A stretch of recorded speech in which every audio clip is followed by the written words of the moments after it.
Tov Erev Tov, on est aujourd'hui, ce soir, lundi soir, 30 du mois de mars, et le Vav, puisqu'on est déjà la nuit, le 6 du mois de Nissan, le Chaim Tovim ou Shalom, question-réponse dédiée, Bezrat Hashem, pour, dans la liste, c'est Vanessa Sarfati, Shakadosh Baruch Hu Yivarech Otar Bechol Asher Alach le Chaim Tovim ou Shalom, vous et toute votre famille, B'Atzlacha Rabba, comme vous pouvez l'entendre, on est à la maison, on est confiné comme tout le monde, on respecte les consignes du ministère de la Santé, et ce soir on se verra pour le temps nécessaire, en tout cas pour répondre à vos questions, Bezrat Hashem, pour ceux qui sont intéressés, bien entendu, à cela.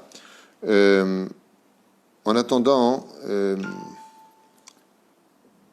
grande refoua shlema Bezrat Hashem pour tout le peuple d'Israël, ou Bichlalam, et aussi un bon accouchement pour Dvorah Bat Elisheva, Batsheva, וכן une הצלחה, une brilloute pour Ruth Simcha Bat Avraham, רפואה שלמה pour ירמיהו ben Hirsch Hillel, Laurent Simcha Bat Alice, de Aaron Eric ben Yvette, Bezrat Hashem, רפואה שלמה pour tous les malades d'Israël, ובכללם את השם הטוב, il y a beaucoup de noms, je m'excuse, mais Naomi Esther Bat Rachel, Esther Bat Aziza, וכן דוד בן יפה, יואב בן מרים, רפואה שלמה pour אליהו, אנדרי בן סוניה דבורה, חיים, לא, זה כבר לעילוי נשמת, רפואה שלמה pour פרדריק בתויגת אחי בן פורטונה, רפואה שלמה בעזרת השם, לרות יהודה ללוש קלוד ומרטין גוזלן, ובכן רפואה שלמה pour חי בן דיה, je ne sais pas ce que c'est. Ben Dae Baruch. Vedae Bat Fortuné Baruch, qui sont donc à l'hôpital dans un état difficile. Shem Yazor. Une fois Shema Bezrat Hashem pour tous ses proches aussi. Mondel. Ça c'est les Nishmat. Une fois Shema pour Ava Bat Hild. En attendant que les gens se branchent et que vous ayez les questions, je remercierai aussi Steve Whitmesgin, Katia Kriev Todaraba, Cohen Boulakia, Ron Ankri Todaraba Mikol Alev, beaucoup de noms, il y a El Batavram Mamou, Henri Meslati, Hashem Verechotra Todaraba, Kelifa Meslati, Johanna Fitoussi, Morgan Leski, Vechen El-Zaderech, et aussi une grande réfouachement pour toute la liste que nous avons ici. Bezrat Hashem, le Kol Echad Ve'echad, Merishima Azot, recto verso, on pense à vous, on prie pour vous. Bezrat Hashem, et qu'on n'entende que de bonnes nouvelles. On va commencer, Bezrat Hashem, d'abord par faire quelques petites annonces. J'ai appris qu'il y aurait, je ne sais pas si c'est vrai ou faux, c'est des shmuot, ce sont des rumeurs que des rabbanim auraient dit que ce serait même une mitzvah de se faire brûler quand on est mort ou quand on a des morts, de se faire incinérer. C'est le mot que je cherchais en français.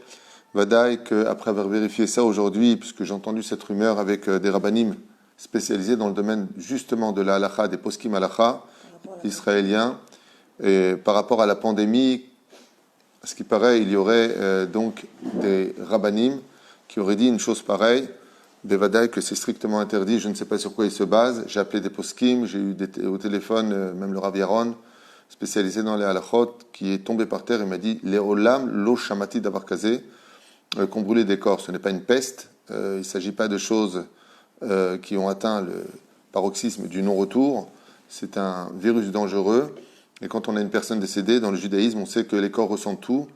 Donc, Bevadaï, qu'on ne brûle pas nos morts. De l'autre côté, j'ai aussi entendu une rumeur, je ne sais pas si elle est vraie ou fausse, mais on m'a dit que le consistoire demanderait 5 000 € pour enterrer des morts, sinon on leur dirait, eh bien, vous n'avez qu'à aller les brûler. Fausse, vraie rumeur, je ne sais pas. Mais si c'est le cas, c'est extrêmement grave. Et j'ai appris aussi que Déborah Amar, qui elle, par contre, est sur place, confirme les dires. Donc, je ne sais pas si c'est vrai ou faux, parce que je n'ai pas parlé avec le consistoire. On ne peut pas accuser ou dire des choses si on n'a pas accusé, si on n'a pas entendu le côté du consistoire. mais elle organise déjà une caisse pour pouvoir, une collecte, donc une caisse, une collecte, pour pouvoir récupérer les fonds nécessaires pour deux causes.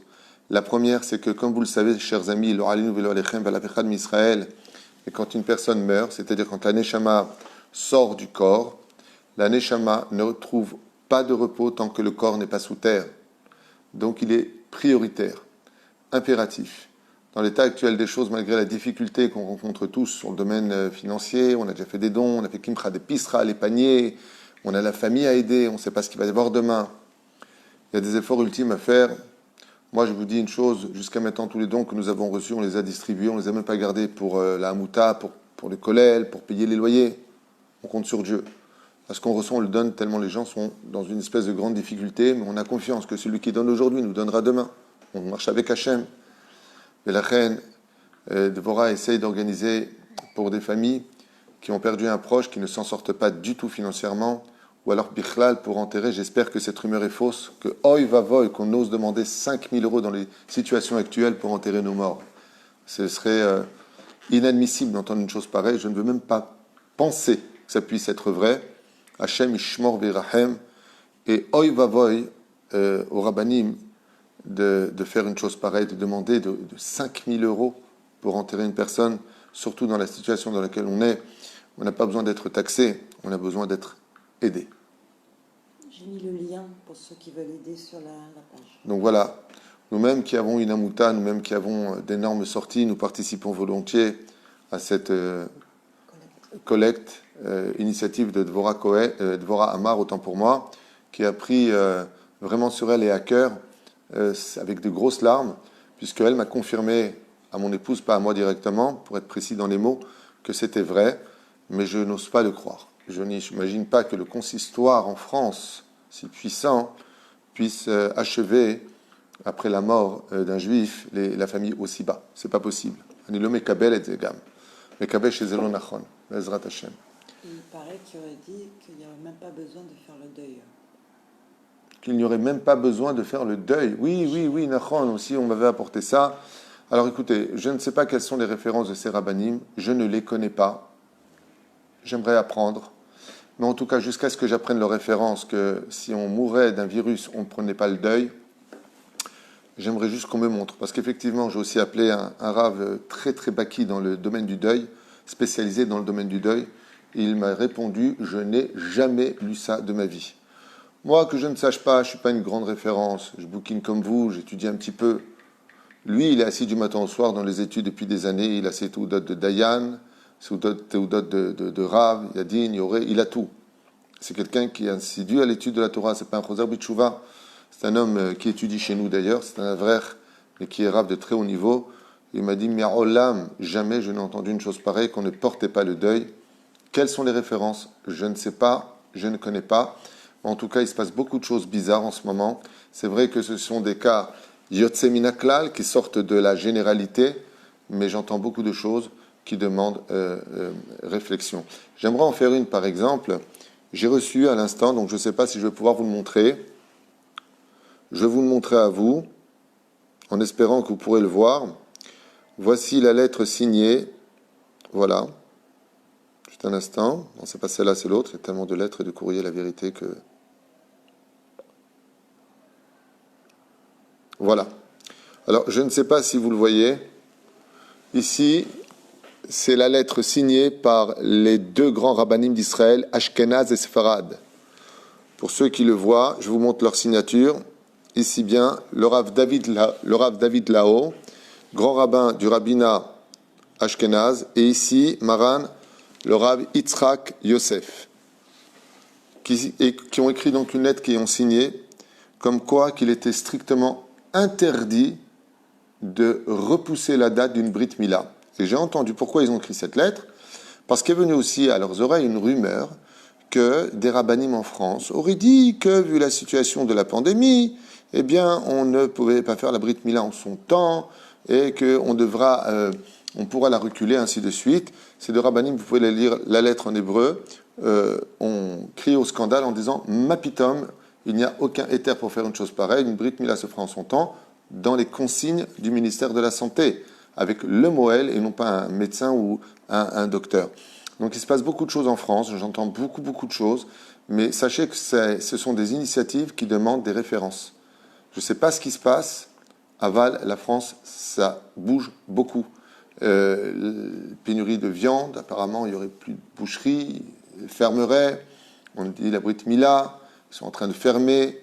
J'entends que les mikvés sont fermés.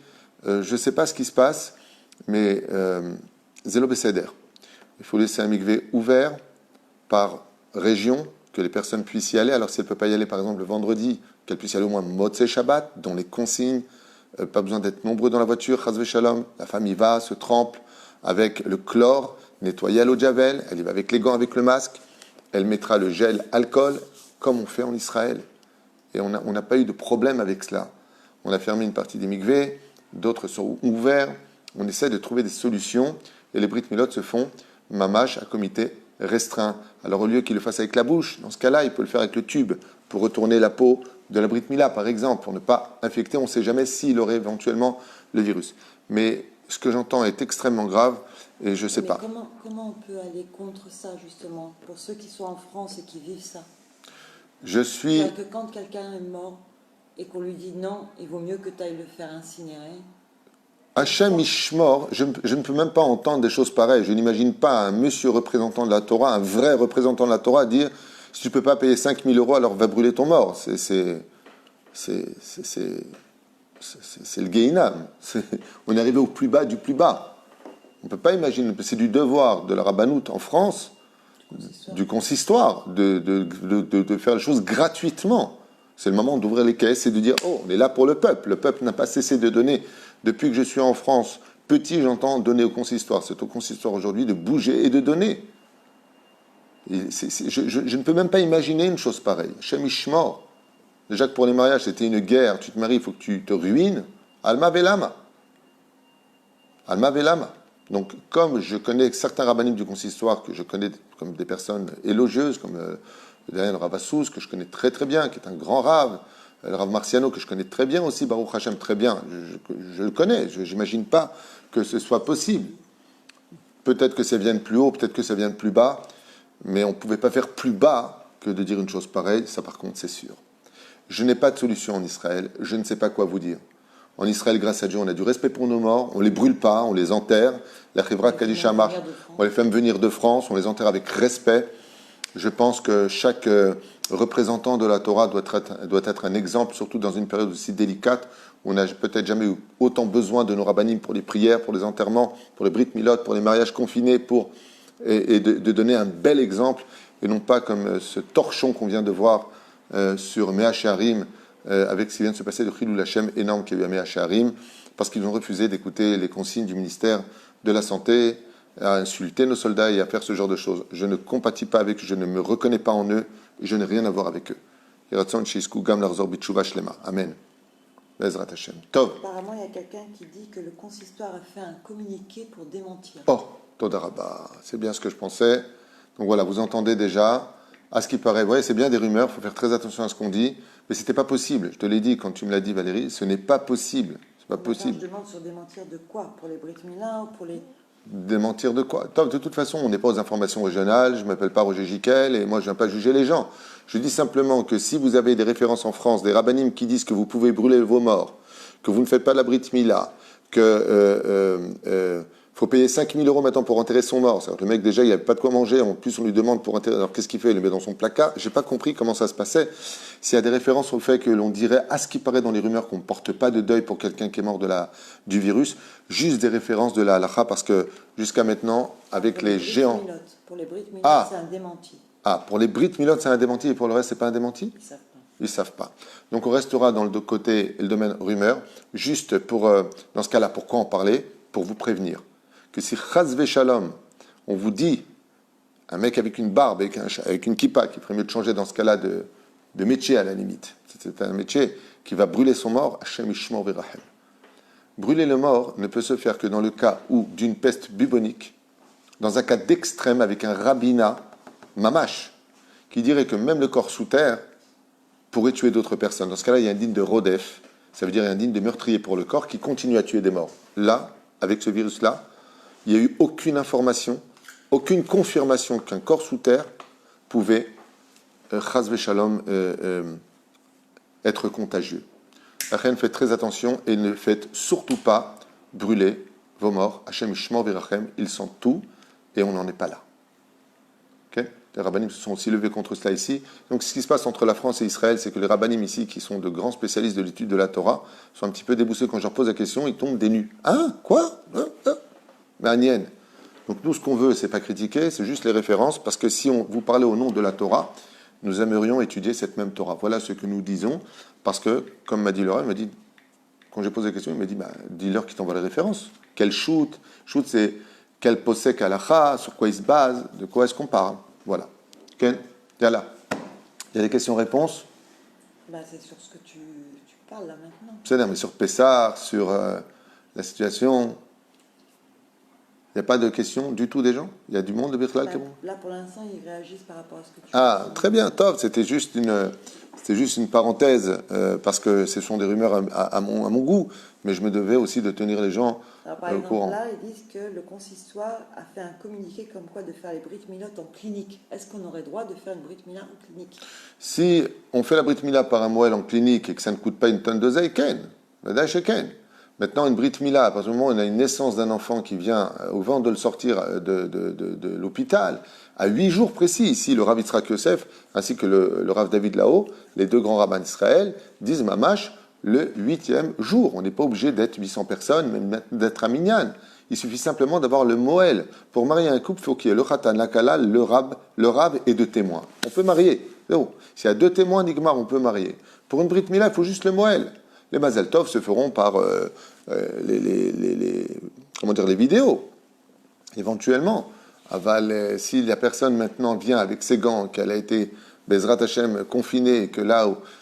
Encore une fois, moi je ne suis pas non plus à la place des rabbinim. Je suis à 4000 km, je ne peux pas leur dire à eux qui sont sur place quoi faire et comment faire. Ils ont aussi des coups de téléphone du ministère de la Santé, je ne sais pas. On ne peut pas se mettre à leur place. Mais en tout cas, que ce soit à la clinique ou à la maison, de façon confinée et respectant j'insiste énormément, respectant les consignes du ministère de la Santé, on fait la Brit Mila le 8e jour, Nekuda. Et si maintenant les Moël, ils refusent de faire la Brit Mila? Si les Moalim refusent de faire la Brit Mila, alors là c'est un cas de force majeure pour ceux qui ont la Brit Mila à faire, et les Moalim rendront des comptes devant Hachem. Mapitom, lama, pourquoi ils refusent? Ils vont pas faire les courses? Ils sortent pas de chez eux du tout à ce point-là? Ani lo yoder. Ani lo choshev. Je pense que justement la Misirut Nefesh des Moalim et des Rabbanim doit être aujourd'hui au summum de leur potentiel pour aider le peuple d'Israël, parce qu'on n'a jamais eu autant besoin de réconfort, surtout pour les Juifs de France. Déjà qu'ici, mais on est quand même chez nous. On se sent quand même, on est confiné, mais on est en Israël, on se sent bien. Dans l'ensemble, on se sent bien, on s'entraide, on est là. En France, c'est des agneaux parmi des loups, c'est compliqué, c'est une situation qui n'est pas simple. Donc il est du devoir, Bezrat Hashem, des Moalim, de dire, voilà, je ne pourrais pas venir à telle heure, venir avec un cosmonaute, à la limite. On demande juste de couper et de retourner, et avec un tube éventuellement, même si ce n'est pas conseillé par certains post-kib, mais au moins de prendre quelque chose du coton, parce que, pour la prière, pour le retourner, pour sucer le sang de l'enfant, pour qu'au moins il y ait une Brit Mila. C'est par ce mérite-là qu'on est sorti d'Égypte. Et je vois que le Yetzer Hara frappe très fort dans les mitzvot qui touchent à la Géoula. La Nida, la Brit Mila. D'ailleurs, j'ai un ami qui m'a posé une très bonne question aujourd'hui à propos de ce qui se passe en France. Vous savez, comme le disait le Rabbi Lubavitch, que la Géoula viendra de la France. Ça veut dire quoi? Elle viendra de la France. C'est quand la France aura commencé à bouger réellement et à se vider de ses juifs, c'est un enseignement du Rabbi, que les autres juifs du monde entier pourront bouger. Comme si que le coup de départ viendra des juifs de France. Pourquoi la France? C'est un sujet que j'ai déjà expliqué, réexpliqué dans beaucoup de shiurim, car la France n'est autre que la capitale du cœur des Saves. C'est vrai. Comme je vous l'ai déjà dit dans un cours qui s'appelle Les secrets de la France cachée, la France possède exactement le même dessin que les murailles de Jérusalem. Si vous prenez les 9 portes de Jérusalem sur un ordinateur, vous regarderez, ça ressemble à la France. Là où se trouve le Kotel, vous avez la Suisse. Il n'y a pas que ça. Tous les pays qui entourent les frontières d'Israël sont des lettres qui composent le nom de Israël. Et puis, toutes les fautes de la connaissance du bien et du mal viennent de la France. C'est ça? Comme par exemple la mode, elle est sortie de la France, même si elle s'est après propagée en Italie et ailleurs. Mais la mode, c'est la France. Le vin, c'est la France. La gastronomie, dans son ensemble, c'est la France. Le pain, c'est la France. La baguette française. Toute cette notion-là, comme j'explique dans un shiur il y a plus de 7 ans, viennent de la France. Et la France, effectivement, il m'a posé une question, il m'a dit, mais les femmes ne peuvent plus aller au mikvé, patati patata. Alors c'est vrai qu'on saute un peu sur l'occasion, parce que la pandémie peut arrêter dans 1 mois, 2 mois, et puis on retourne, et puis en fin de compte, ça ferait des langages pour rien. Zélo nachon. C'est pas vrai. Tout ce qui se passe possède toujours un message. Comme c'est marqué dans tous les livres de Moussar, quand tu vis un événement, pose-toi les questions pourquoi Dieu fait cela et quel est le message de Dieu. Parce que malgré les pantins qui ont véhiculé cette situation, il reste malgré tout des pantins derrière des plans divins, ou plutôt devant des plans divins. Mais la reine, j'ai un ami qui m'a posé une très bonne question, il s'appelle Stéphane, il m'a dit, est-ce que vous ne croyez pas que la France a fini son tikkun, les nitzotzot, il n'y a plus de neshamot à faire descendre, la nida on ne peut plus y aller, mikvé. Alors je lui ai répondu par rapport à tout ça 3 choses. Peut-être que ça vous intéresse, c'est une discussion privée que j'ai avec lui, mais je n'irai pas jusqu'au bout de ce que lui, je lui ai dit, parce que ce sont des choses qui peuvent percuter un peu trop. Donc, moi, je ne tiens pas à faire ni l'audition, ni du sensationnel dans mes shiurim, pas du tout. Je suis quelqu'un de émet, et je ne dis pas tout ce que je sais ou tout ce que je pourrais vous faire savoir, je ne le dis pas, parce que ça pourrait être sympa à dire, mais ça ferait des sujets très ambigus après qui provoqueraient beaucoup de choses dans la tête, et donc je n'ai pas envie. La racine du mot tsarfat, tsar, fat, c'est 2 mots. Selon la Kabbale, la racine, c'est le mot tsadiresh. Vous savez ça? Tsarfat, tsadiresh. La racine du mot mitzraim, metzer'im, c'est tsadiresh. C'est-à-dire que la racine de l'Égypte, l'Égypte d'avant, c'est l'Égypte d'aujourd'hui. Si vous observez bien, hein, ce qu'on est en train de vivre, j'ai expliqué à mon ami Stéphane, c'est que on était confinés à l'époque en Égypte. Il y avait une neshama qui comprenait en elle toutes les neshamot. Comment il s'appelait? Yosef Hatzadik. Et où est-ce qu'il était confiné? Dans une prison. Il ne pouvait pas sortir. Il était confiné. D'un coup, Pharaon, donc symbole de toutes les nations, fait un rêve. Et qu'est-ce qu'il voit? Il voit 7 grosses vaches qui sortent et qui sont consommées par 7 vaches maigres qui les dévorent. Et puis 7 épis de blé qui sont dévorés eux-mêmes par 7 autres épis de blé qui vont les avaler aussi. Je dis à mon ami Stéphane, tu regarderas que tout ce qu'on est en train de vivre dans la Torah, ce qu'on étudie dans la Torah, c'est exactement ce qui se passe aujourd'hui. On est confiné à la maison, et d'un coup on nous apprend qu'en France, il n'y a plus de viande cachère, il n'y a plus d'abattoir, il n'y a plus de viande. Mais on apprend aussi qu'il y a un problème de nourriture, il n'y a plus de blé, ça se vide, et le blé est une allusion à l'argent. Il y a un problème financier mondial. Quand Pharaon est venu voir Yosef, ou plutôt Yosef montait voir Pharaon, ça s'est passé à la veille de Rosh Hashanah, disent les Chachamim, et c'était un message universel. Qu'est-ce qui s'est passé après cela? Yosef est devenu vice-roi d'Égypte, et c'est lui qui a nourri. Toutes les nations du monde venaient lui demander à manger et à boire, par rapport à la famine. J'ai expliqué, je lui regarde. Aujourd'hui, on est en train de vivre des événements qui se décalquent totalement à ce qu'on a vécu. On était en confinement, Yosef Hatzadik était en confinement, puis d'un coup, on l'appelle. On lui dit, qu'est-ce qui se passe? On lui dit, ben voilà, c'est marrant parce que dans le texte, là-bas, hein, il y a un petit malin qui essaie d'accuser l'hébreu, le juif, c'est toute sa faute. Vous savez, il y a toujours ces vipères, menteurs et calomnieurs, qui cherchent toujours à montrer du doigt. Quoi qu'il se passe sur terre, c'est de la faute des juifs. Et donc lui, il dit, Eved Ivri, il y a un hébreu, l'hébreu, c'est de sa faute, qui a l'habitude de traduire les rêves. Et donc il faut monter Yosef, et qu'est-ce qu'il lui dit? Voilà ce que j'ai vu. Il lui a dit, c'est très simple. Si tu crois que tu vas t'en sortir parce que tu as de la viande, il n'y aura plus de viande. Et si tu crois que tu vas t'en sortir parce que moi tu mangeras du pain, il n'y aura plus de pain. Yosef Hatzadik est appelé Ish Racham Ben Avon, devant Dieu, et Pharaon le met à la tête. Je vais expliquer ces signes qu'on est en train de vivre avec la France. Si demain il n'y a plus de mikvé, si demain il n'y a plus de cacheroute, si demain il n'y a plus de ceci et de cela, que les robinets se serrent dans tous les domaines, les Juifs partiront. Ils partiront, c'est pas une prophétie, hein. Ça peut s'arrêter, vous resterez, j'en sais rien. Mais ce serait dommage de ne pas comprendre le message, pour Bezrat Hashem nous rejoindre en Eretz Israël, Betnaim Tovim. Et ne m'écrivez pas, oui, mais comment on fait quand on n'a pas d'oseille, comment on fait quand on est malade, comment on fait quand on ne peut pas venir, parce qu'on est divorcé, que les enfants sont au milieu, comment on fait? Ani lo yodea, je ne suis pas Dieu. Je ne sais pas. Ça ressemble un petit peu, et la seule réponse que je pourrais vous donner, c'est celle de Yosef Hatzadik. Un esclave oublié du monde, dans un cachot égyptien depuis 12 ans, est passé en une seule heure de esclave oublié du monde à roi du monde. C'est Dieu qui s'en est occupé. Les réponses, vous ne les aurez pas chez moi. Nous, on fera tout pour vous aider. Nous, on fera tout pour vous orienter. Nous, on fera tout pour vous faciliter les choses. Aval, je n'ai pas les clés du monde. Je n'ai pas les clés de la Parnassa. Et je ne suis pas Premier ministre pour ouvrir immédiatement une cellule d'urgence pour rapatrier les Juifs de France dans les meilleures conditions. Le jour où j'y serai, on avisera. Pour l'instant, ce n'est pas moi qui ai été élu pour cela et ce n'est pas mon poste. Mais la reine Bezrat Hashem, il est sûr et certain que la France passe des moments très difficiles, les Juifs de France, entre autres. Et à Kadosh Baruch Hu, Bezrat Hashem, Shmor Etrem. Il ne faut pas se décourager. Hashem est derrière tout cela.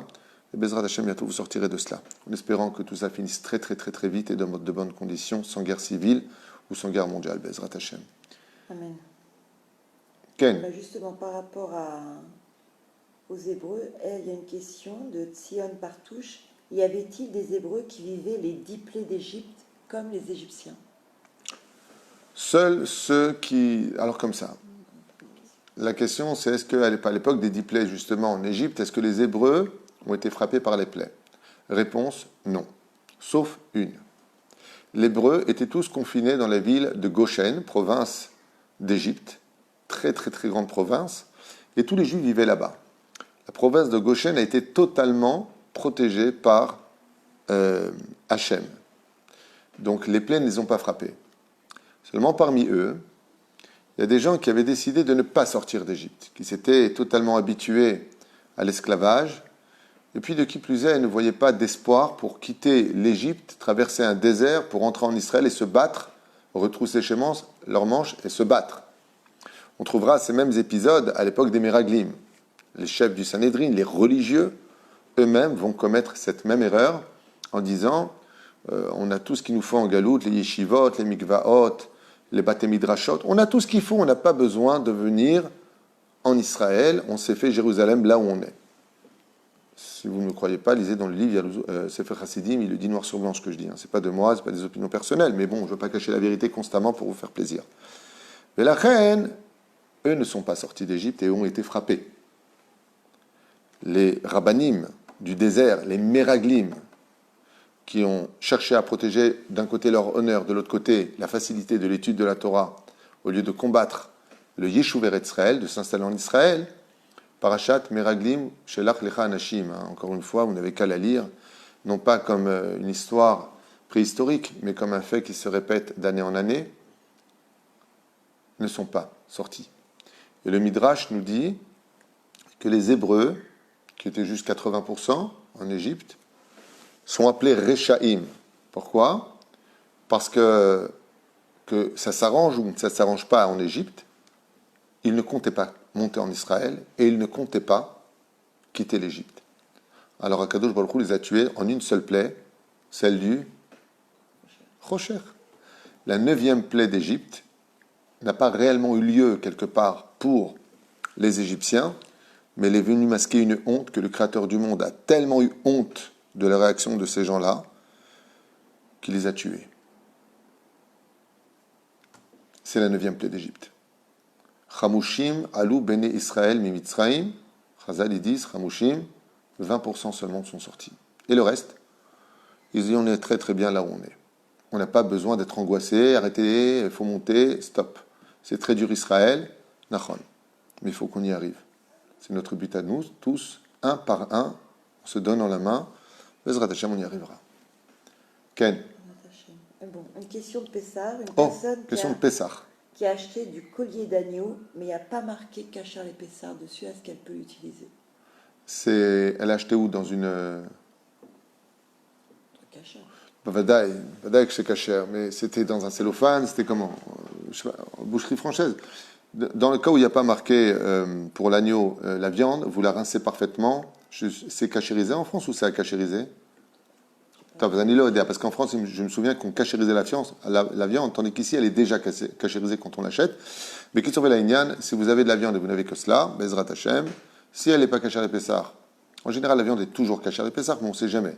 On ne sait jamais, surtout quand c'est pas cellophané et ainsi de suite. Mais si c'est ce que vous avez par rapport à cela, vous pouvez simplement la laver et l'utiliser pour la manger à Pessar Bezrat Hashem. Que pour la viande. Que pour la viande. Surtout que vous allez la cuire avant l'entrée de la fête, je suppose. Donc ce sera encore beaucoup plus simple malgré tout, parce qu'il y a Batel Beshishim dans le pire des cas avant Pessah, mais il n'y a pas pendant Pessah. Quelqu'un m'a posé encore la question en me disant, je n'ai pas trouvé d'épaule d'agneau, par quoi je puisse le remplacer.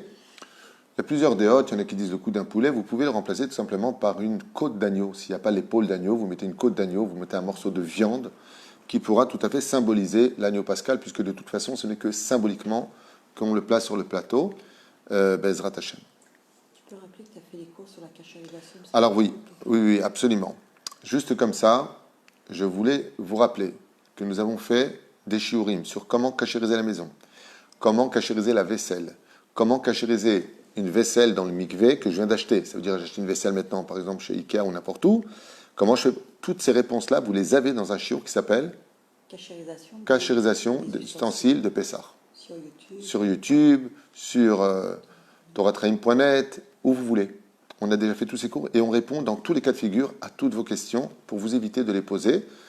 Vous vous posez vous-même sur le fauteuil et vous regardez le shiur et je vous promets qu'à la fin, vous n'aurez plus de questions puisque je fais vraiment attention à tout ce qui pourrait être posé et tous les cas de figure. Et ça ne dure pas très longtemps. Est-ce que la sucrasite doit être obligatoirement cachère les Pessah? Tout ce que nous possédons pour la fête de Pessah, hormis les fruits, les légumes, doit être cachère les Pessah avec le tampon cachère les Pessah. Maintenant, la sucrasite, il faut savoir que ce n'est pas de la nourriture naturelle. C'est chimique. En général, on ne sent pas le goût. Si vous avez le tampon cachère les Pessah, vous l'avez, mais il faut savoir une chose, je vous demanderai de ne pas l'utiliser à mauvaise escience, c'est que très souvent, comme le consistoire le faisait, il passait, il nous donnait les étiquettes cachère les Pessah, on les mettait cachère les Pessah. Ce qui fait que le mec voyait, cachère les Pessah. C'est nous qui mettions les étiquettes. Moi-même, je le faisais à Belleville, à Eligel à l'époque, pour les produits de cornichons. On savait parfaitement qu'il n'y avait pas de tramès dedans. Donc, on mettait nous-mêmes cachère les Pessah. Donc, si vous voulez vous référer à une meilleure chose, c'est de prendre la liste du consistoire. Vous pouvez la faire descendre sur Internet. Vous regardez les produits cachers qui n'ont pas besoin de tampons parce que vérification déjà faite, et ainsi donc vous saurez pour tous les produits, pour la sucrasite, pour certaines boîtes de conserve, est-ce qu'il y avait vraiment besoin ou pas. Des fois vous avez des tampons, et en Israël on a même de l'humour. Où est-ce qu'il est l'humour? C'est que vous avez une boîte de conserve ici, vous avez un tampon Badatz qui dit pas cachère les Pessar, de l'autre côté vous avez un tampon Badatz qui dit oui, cachère les Pessar. Plein d'exemples comme cela. Pourquoi? Parce qu'à l'époque, quand ça avait été fait, ils ne l'ont pas vérifié. Ils sont revenus vérifier, BMET, il n'y avait aucun ingrédient. Dans ce cas-là, ils ont vu que c'était cachère de Pessar, ils ont remis un tampon cachère de Pessar. Ce qui compte, c'est que ce soit vérifié de façon sérieuse par un rabbinat reconnu d'État et reconnu du peuple. Okay. A-t-on le droit de manger les œufs du plateau le lendemain? L'œuf qui est sur le plateau, les œufs, non. L'œuf, en général, on met un œuf. Cet œuf-là. Il y en a qui mettent 3 œufs. À la reine, mettez la poule avec. Vous voulez mettre donc des œufs, vous pouvez tout à fait les manger après le seder de Pessah, même le soir. Cet œuf-là est posé sur le plateau du seder, représentant le korban chagiga, le korban de fête. Donc vous avez tout à fait le droit de consommer tout ce qu'il y a dans le plateau. La preuve en est, vous allez consommer les matzot qui sont sur le plateau, vous allez consommer les laitues qui sont sur le plateau et autres. Ainsi donc, vous pouvez tout à fait consommer l'œuf. Le seul qui risquerait d'être un problème, d'être consommé le soir, ce qui est strictement interdit, c'est si vous avez fait griller une épaule d'agneau, griller, écoutez bien les mots, pas cuit dans une marmite, pas dans un four, uniquement grillé dans le plateau, donc en souvenir du korban Pessah, celui-là, vous n'aurez pas le droit de le consommer le soir du repas de Pessah. Le lendemain, sans problème, mais le soir, à sourd.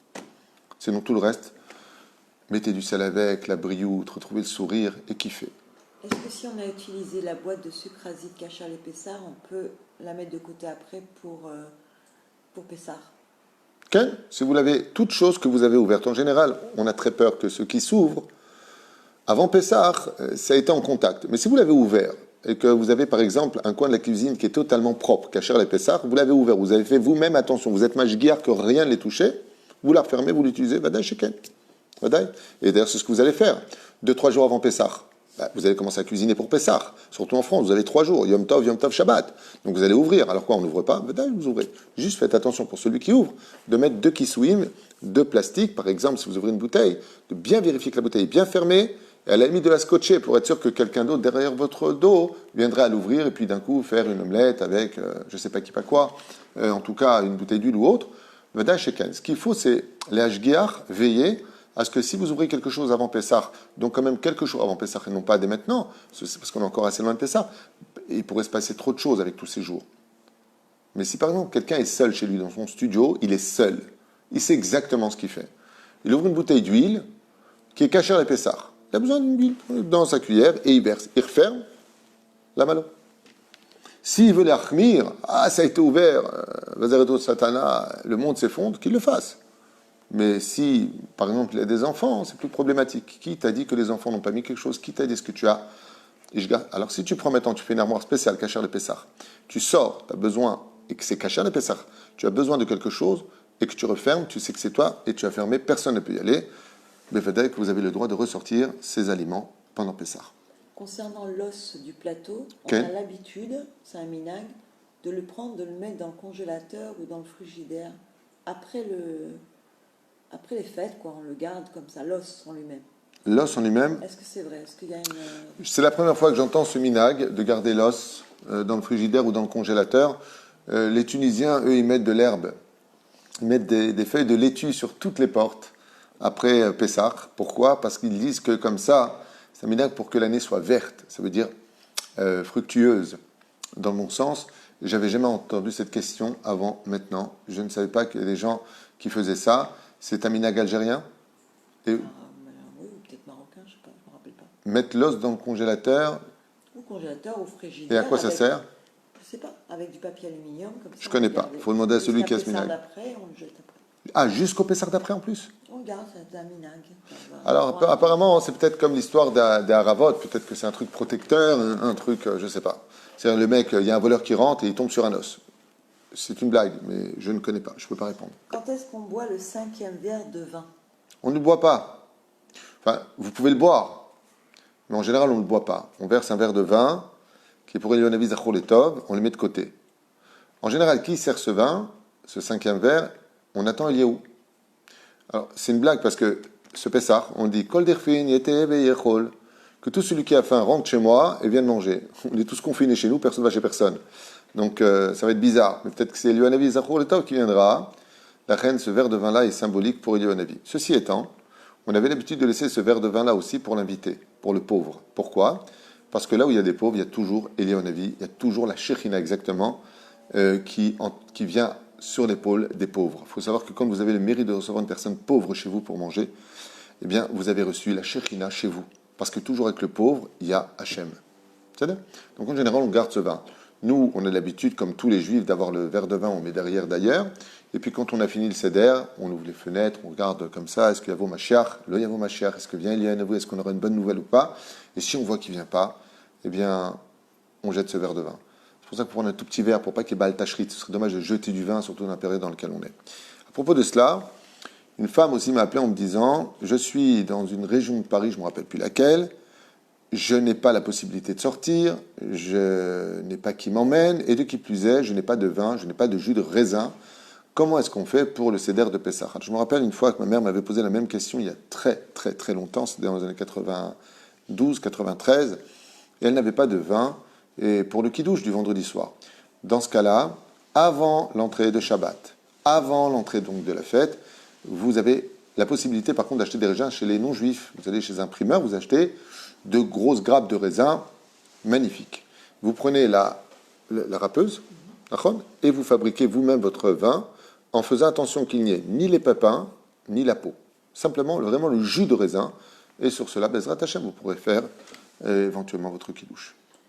Ok. Et tu avais dit la dernière fois dans un cours que quand on ne pouvait pas faire Pessah, on ne savait pas lire, on ne savait pas, on était tout seul, il y avait 3 mots à dire. Effectivement, dans la Gada de Pessah, Kol Mishelo Amar Matzah Nachon? Pesach, matzah ou maror, lo yatsa yedei chova. Ce sont les trois mots dans le cas où une personne se retrouverait dans une situation d'impossibilité, ce qui n'est pas possible. Pourquoi? À l'hôpital. Même à l'hôpital.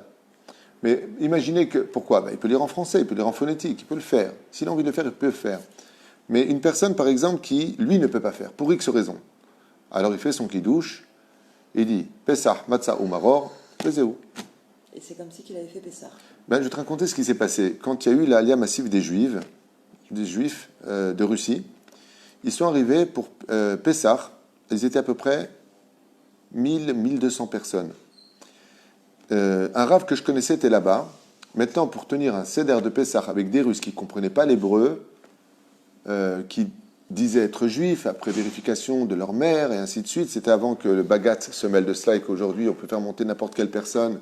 S'il dit que son arrière-grand-père, 4 générations, était juif, alors on dit qu'il est juif maintenant à cause de Bagat, c'est Marshema V'zichram, Shem Rechem Irkav.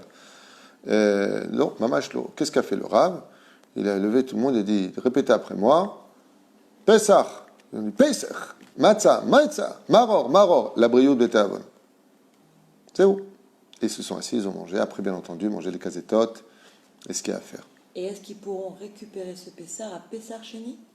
Non, à Pessah Sheni, c'est le jour lui-même. La différence entre Pessah Rishon et Pessah Sheni, c'est que c'est bien de raconter la Gada de Pessah à Pessah Sheni, c'est bien de manger de la matzah à Pessah Sheni, mais pas plus. On ne refait pas la Gada de Pessah dans ce cas-là pour Pessah Sheni. Mais par contre, ce que vous pouvez faire, c'est que même si vous êtes seul, même si vous êtes à 2, même si vous êtes à 3, peu importe, c'est de raconter les 10 plaies d'Égypte, de parler vraiment bien d'Akadosh Baruch Hu, que Dieu n'a jamais laissé son peuple. Parce que une des âmes principales du Seder de Pessah, c'est la phrase suivante que tout le monde connaît, Kol amarbel et saper bi'itziat mitzrayim arezem eshubach. Plus une personne parlera des prodiges, des extraordinaires miracles que Dieu a fait pour nous en Égypte, et plus ce sera digne de louange. Cette personne-là sera digne de louange. Il faut savoir que le Leil HaSeder, c'est une nuit d'amour absolu. C'est pour ça que la Megillat Shir HaShirim, si on a l'habitude de la lire de façon traditionnelle tous les vendredis soirs, en réalité le jour X, le jour J, de Megillat Shir HaShirim, de lire Shir HaShirim du roi Salomon, c'est Pessah. À la base, c'est que à Pessah qu'on la lit. On a l'habitude de le faire tous les Shabbats, parce que Shabbat, c'est quand la Kala retrouve son Khatan, donc Boikala, alors on lui chante d'abord Shir HaShirim, qui est derrière une très grande protection pour ne pas aller au Gehinam après sa mort, de chanter Shir HaShirim tous les vendredis soirs selon nos Mekoubalim. Mais ils peuvent tout à fait parler de Dieu, de la magnificence, comment on était en Égypte. Faire la Gada de Pessah pour celui vraiment qui n'a aucune possibilité, je dis bien. Il n'a pas le Seder de Pessah, il ne peut pas. Tu tout à l'heure, tu m'as dit une personne qui est aveugle ou je ne sais pas quoi. Un îlot à toutes sortes de cas exceptionnels. Eh bien, s'il dit Pessah, Matzah ou Maror et qu'il raconte la Gada de Pessah à son niveau à lui, comme lui peut le faire, en mangeant sur le côté, bien entendu, ça par contre, il s'efforcera de faire aussi cela, eh bien, ce sera son Pessah à lui 2020. Ok.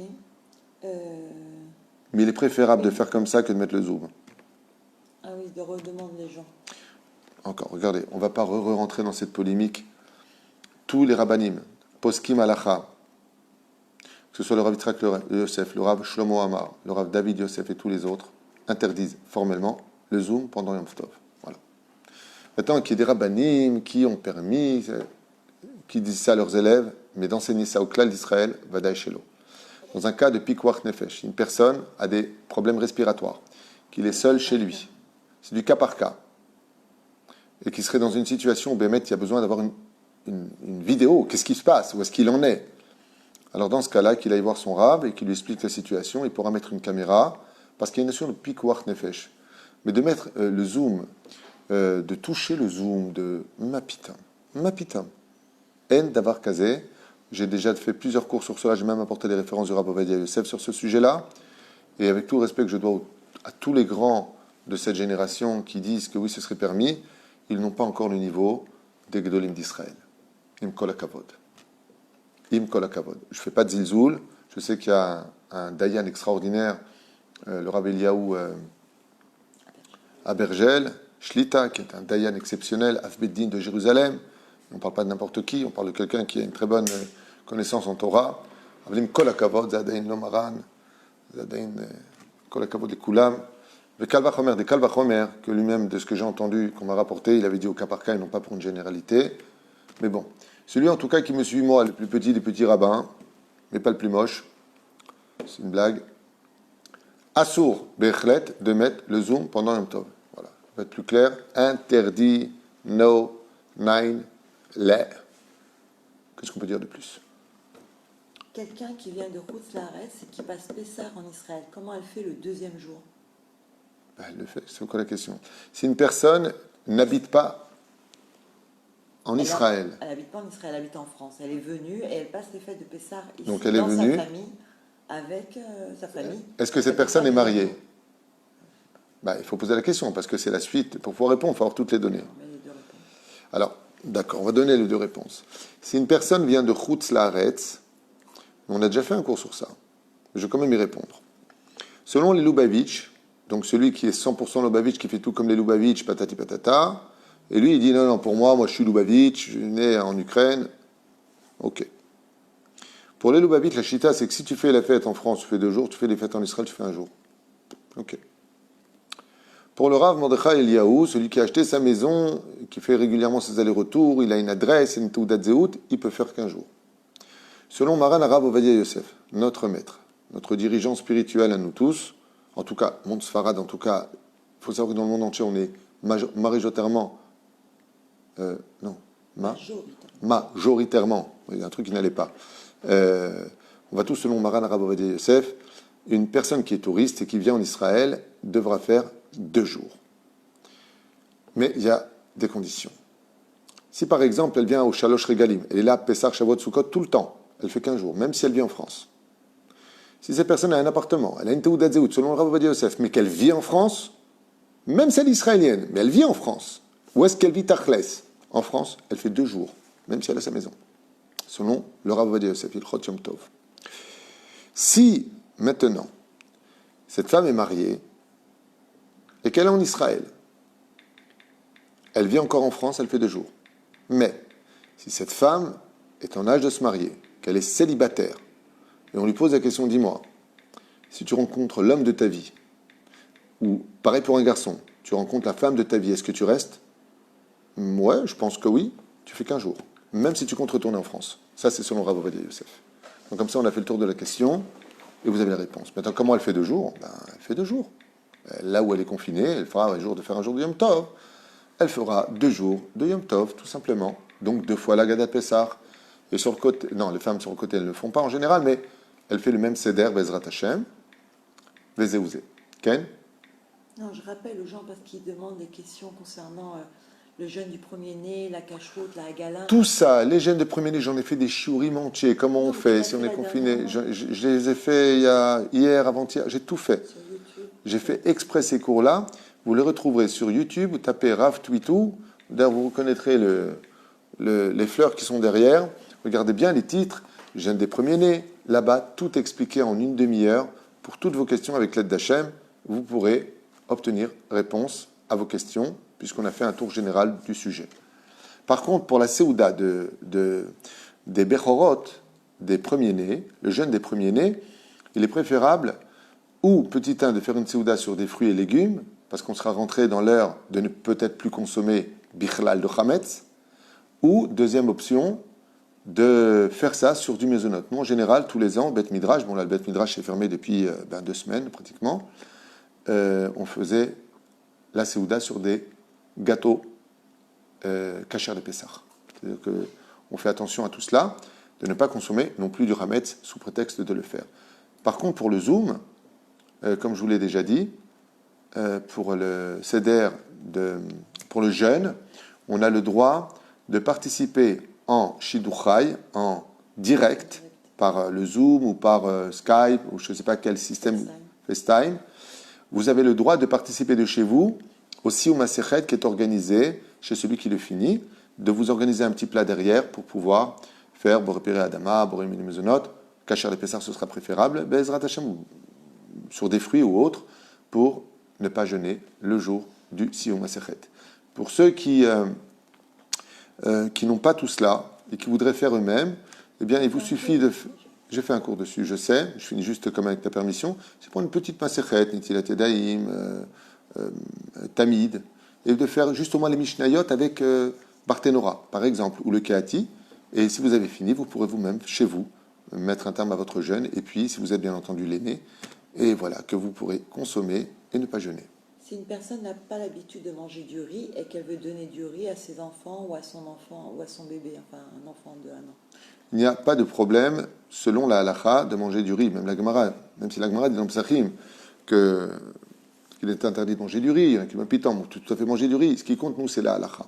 Alors les minagim, c'est bien beau. Pourquoi? Parce qu'on engrangeait à l'époque le riz à côté. Vous savez, des grands, j'ai fait plein de cours sur ça.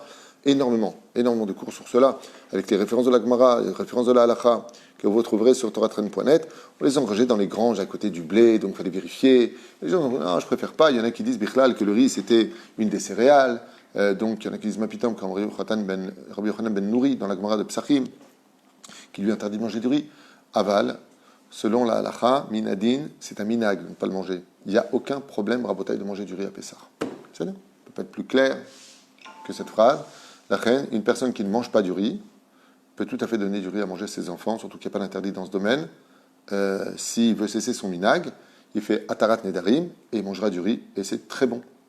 Et il n'y a aucun interdit d'en manger. C'est juste un minag. Celui qui ne veut pas en manger, ne mange pas. Kitniot, les Ashkenazim, eux, n'ont pas le droit d'entraver leur loi. Nous, les Sfaradim, il y en a qui ne mangent pas du pois chiche, parce que c'est le hams. C'est un peu hams, ça fait un peu hametz. Ça, ne mange pas. Moi, j'adore ça, j'en mange et je m'en porte pas plus mal. Chacun, c'est minagim. Pardon. Est-ce qu'une personne seule, une personne âgée seule, est-ce qu'elle est obligée de faire la Haggadah? Et si elle n'en a pas de Haggadah? Une personne âgée fera ce qu'elle peut. Je ne suis pas à sa place. Une personne qui est, que Dieu bénisse ma maman, mais dans un état très fatigué, je lui donne la Haggadah de Pessah à faire, au bout de la 3e page, elle va s'endormir, elle ne pourra pas tenir, elle va être fatiguée. Donc je ne peux pas répondre à cela. Elle fera ce qu'elle peut. Dès qu'elle voit qu'elle ne peut plus, eh bien, elle agira en conséquence. Prenons des cas, par exemple, très intéressants de kazaït. Vous savez qu'on doit manger au moins 3 kazetotes, 3 fois 27 grammes de matzah. Il y a beaucoup de gens qui ne peuvent pas. D'accord? Alors, qu'est-ce qu'ils prennent? Ils vont aller selon la chita du Rambam, 18 grammes. Au lieu de prendre 27 grammes, prenez 18 grammes. Le Rambam, il dit kazaït, c'est 18 grammes.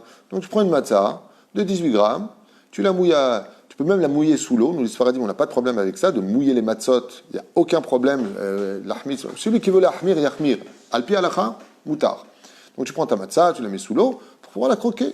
Et tu la manges, Be'ezrat Hashem, comme tu peux. Si une personne ne peut même pas manger 18 grammes eh bien, elle prendra ce qu'elle peut. La Torah nous demande de vivre ces mitzvot, mais de ne pas en mourir.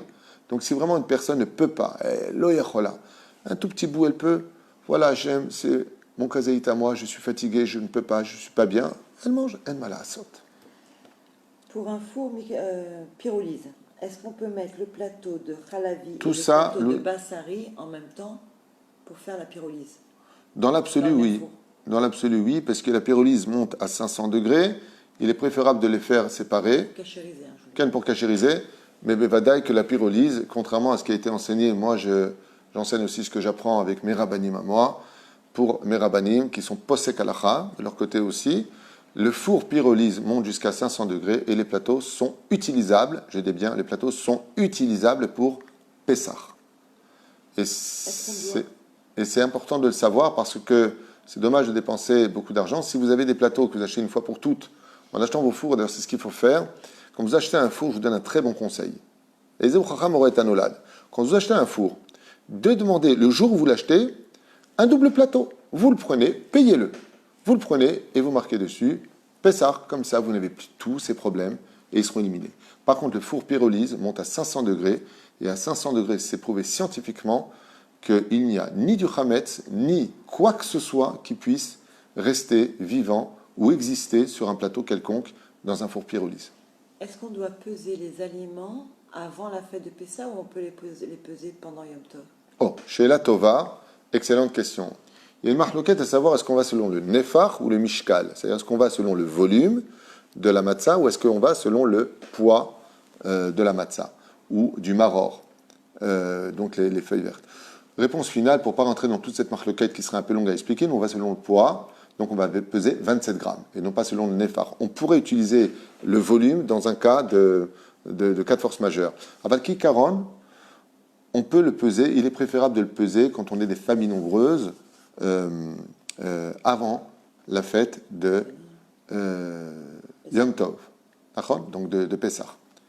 Mais il n'y a aucun interdit pendant Yom Tov, les tzorech ha'inyan, de prendre une balance, attention, pas électronique, mécanique, comme on en avait ici, ça s'appelle des balances de poche, avec une pincette. Tu l'attrapes comme ça, et elle te pèse. Ce n'est pas interdit pendant Yom Tov de le faire, puisque tu vas manger et consommer ce que tu as fait. La reine, l'eau assour, ce n'est pas interdit. Si c'est une machine mécanique, il n'y a pas d'électricité, ce n'est pas électronique. Électronique, c'est un issour des Rabanan. Électricité réelle, c'est un issour de Raïta. Mais la reine, moutar. Le mieux, c'est de préparer à l'avance, mais sinon, vous savez, je veux dire quelque chose comme moi je le fais. Aujourd'hui, je connais toutes les mesures sans les peser, je ne me trompe pas. À force de faire, tu pèses une matzah. Tu vois ce que ça fait? C'est-à-dire, quand c'est les grandes rondes, par exemple, comme on a en Israël, 30 grammes, tu coupes la matzah en deux, ça te fait 30 grammes. Alors, si elle est un peu défectueuse, tu rajoutes un peu. Tu n'es pas bête, tu calcules ce qu'il y a plus ou moins. Les matzot que vous avez carrés, vous savez les carrés là, les Rosinski, je crois que ça s'appelle. Oui, est-ce qu'elles sont justement, j'ai la question, est-ce qu'il y a toujours un problème avec ces matzot? Je ne sais pas, ça fait longtemps que j'entends plus parler de la bienfaisante, de la Rosinski, je ne sais pas ce qui se passe avec ces matzot. Il y a une époque où il y avait beaucoup de polémiques sur ces matzot là. Ça fait 34 ans que je vis en Israël, je ne sais pas ce qui se passe avec ça, je ne peux pas répondre. Il faudrait demander à des rabbinim sérieux en France pour ça, je ne sais pas. Je ne sais pas. Je ne connais pas. Mais en tout cas, nous ici, les Yehuda, enfin toutes les matzot que nous avons, sachez que les carrés, elles font 30 grammes. Pas besoin de les peser. Donc, mais par contre, pour le seder, il faut prendre matzah shmura. Et si on n'a pas trouvé à la main, au moins on prendra matzah shmura à la machine. Okay. Il y a Ruben Haddad qui demande... Ruben Haddad, Saddik, moi je l'emprunte. Alors attends, voilà. Quel Hidur Mitzvah recommandez-vous pour le Seder? Oh, ça c'est une question que j'adore. C'est une question à laquelle je ne m'attendais pas, mais avec Ruben Haddad pour poser une telle question. C'est très dur parce que... Quel Hidur Mitzvah, quelle est la plus belle chose que l'on puisse enjoliver le soir du Seder de Pessah? Je pense que ça se traduit par l'essence même de l'attente de la Géoula. Ça veut dire vraiment, et je veux dire pourquoi. Tu aurais posé la question à un Breslav, il t'aurait dit la joie. Mais si tu attends la Géoula, tu es heureux. C'est bien. Tu aurais posé la question à Aaron, il t'aurait dit le shalom. Mais si tu as la Géoula, tu n'as plus de raison de te fâcher avec tout le monde. Mais la reine, l'Ezrat Hashem, de vivre vraiment. Si vraiment on veut enjoliver la mitzvah, c'est de raconter au maximum des louanges du Créateur du monde à sa table, à ses enfants, à sa femme, de les faire vivre, de leur raconter que Dieu n'est obligé de rien, qu'il nous doit rien, qu'on lui doit tout, qu'on ne doit pas être ingrat. Parce que tout le Seder de Pessah qui a lieu tous les ans, ce n'est rien d'autre que revenir sur nos pas et dire au fait Hachem, merci pour tout ce que tu as fait, parce que si tu ne nous avais pas fait sortir d'Égypte à cette époque là-bas, aujourd'hui encore, nous serions en esclavage là-bas. La reine Baruch Hashem, Dieu nous a sortis de cela, et c'est de faire vivre Pessah, c'est le plus grand Hidur Mitzvah de la soirée. Faire vivre à tout le monde, faire vibrer tout le monde. Comment on fait? C'est facile, les mecs, on va vibrer.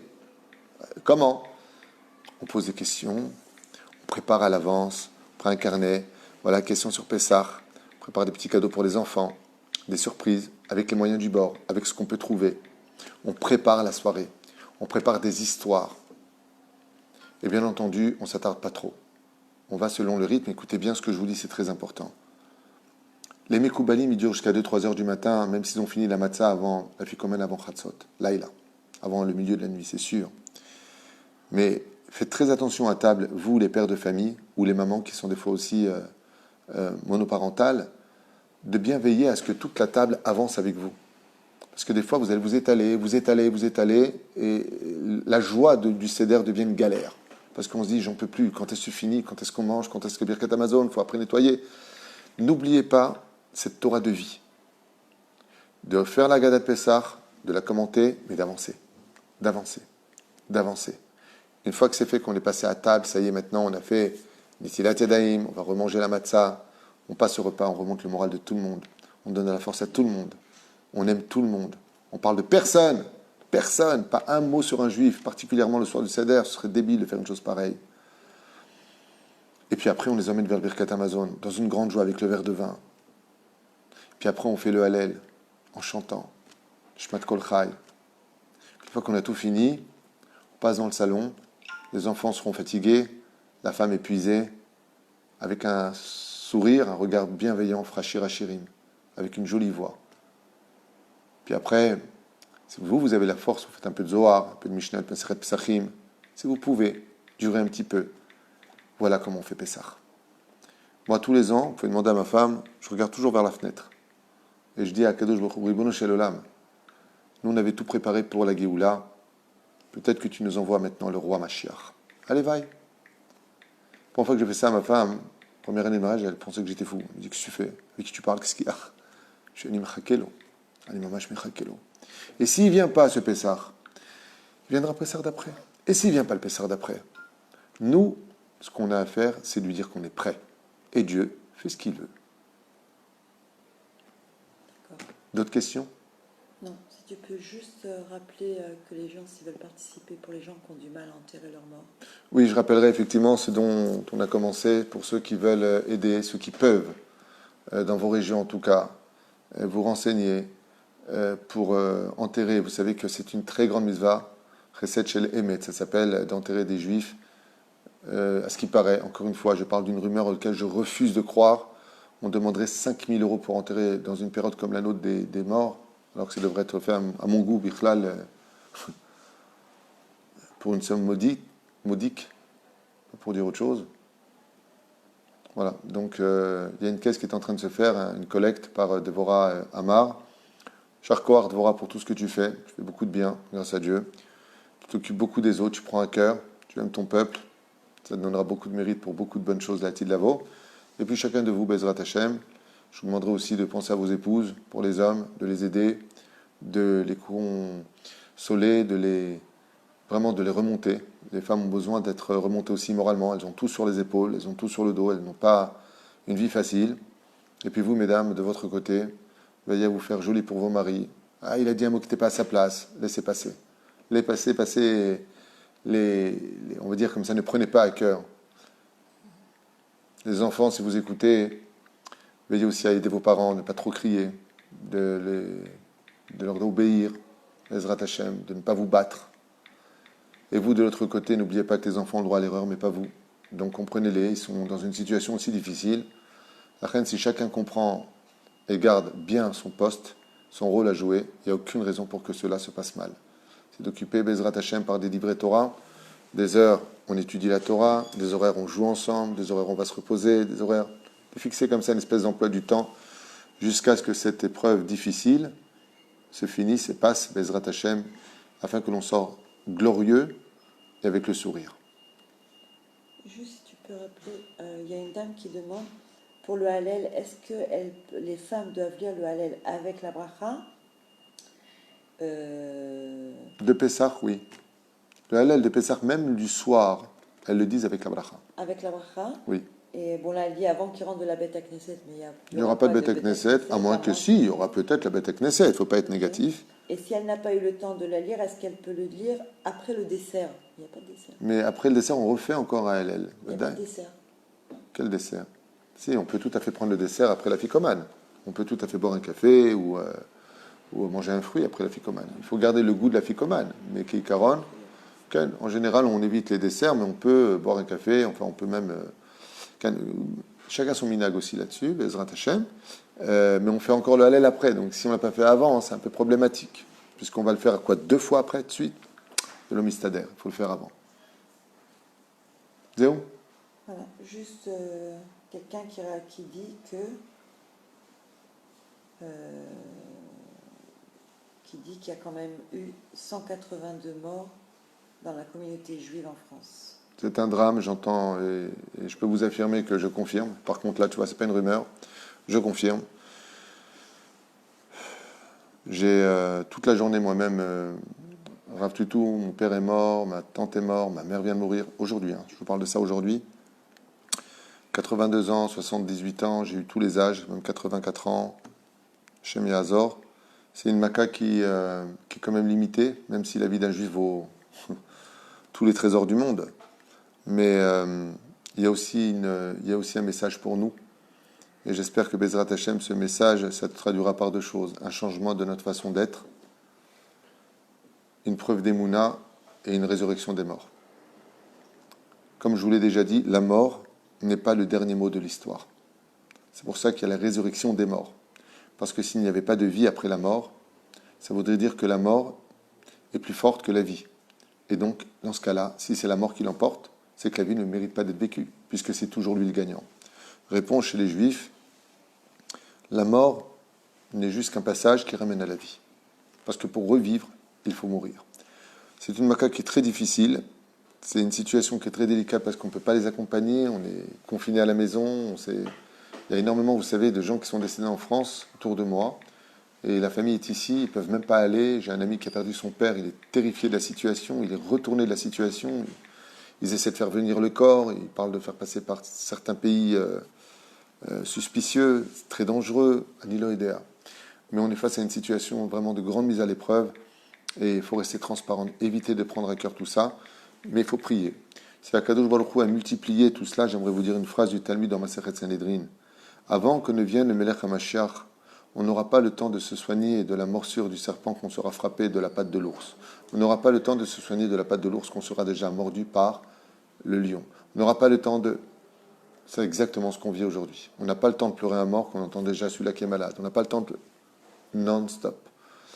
Et comment on fait pour tout ça? On ne prend pas à cœur, on écoute, on prie, on se tait et on avance. Jusqu'à ce que tout ça s'arrange, tout ça passe. Et Bezrat Hashem, qu'on ait tous une belle Géoula, Bikarov, Amen. Amen. Toda Rabba, Litraot, on se revoit demain, Bezrat Hashem, pour 3 shiurim, le matin, enfin vers midi, 11h30, on verra. Le temps que vous arrangez un peu la maison, déjeuner ensemble. Il y a un mec qui m'a dit, Isaac, j'ai pris enfin le café avec ma femme depuis... C'était Shalom Aïch, Taïch. Un cours vers l'après-midi, puis encore un cours le soir. Merci, je m'excuse pour tarder des noms qui ont acheté des shiurim, mais je voulais simplement vous dire que j'en ai encore une 50aine, donc je vous place dans l'ordre chronologique. Soyez un peu patient, j'en suis à 3 cours par jour. Ces cours vous sont sanctifiés, mais vous voyez que je n'attends pas votre cours pour appeler les gens qui sont malades ou les gens décédés. On les cite, on prie pour eux. Bezrat Hashem, soyez indulgents en ce qui me concerne, je ne fais que ce que je peux.